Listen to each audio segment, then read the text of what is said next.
I know during the unfortunate transition with your mother, this was during a time when we were voting for you to potentially win the sommelier contest, Yeah, and, and yeah. I saw you endure.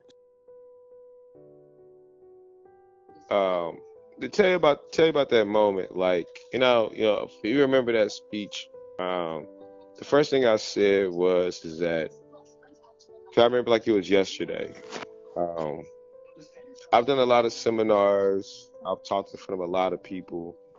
Done a lot of wine tastings. But that was the hardest speech of my life. Yeah, And I mean, I do have a father also. That probably be just as hard.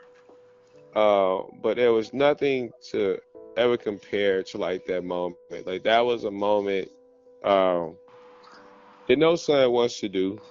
And I was speaking for all her kids. My wife had two kids. She had me and my sister, and my sister just doesn't and didn't have the strength to do so. And I was speaking for my father also, and it took a lot. It took a whole lot. Every word, every word felt like um, a ton of bricks like on my shoulders. But um, I had to do it because I knew that that's what she would want it. I mean, even before that, I had got accepted for a pitch competition, and she wound up passing. What was it? The week before?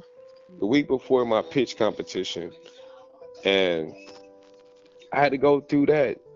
And I wanted to quit, but she wouldn't have wanted me to. wow. And you know, giving that speech and everything that I had to do, like, those are the things I knew that that's the strength that she gave me. You know what I'm saying? I was a mama's boy. I That's the strength that she built inside me. Like you have to Cornelius endure to the end. And I failed a lot of times. I quit at a lot of stuff. But I wasn't gonna quit on that. I wasn't gonna quit on her. And I didn't quit. I didn't quit on her to the end. I was with my mom to the end. And you know, I was thankful that my dad asked me to do that, to be the person to speak for our family. But that was probably one of the hardest moments of my life.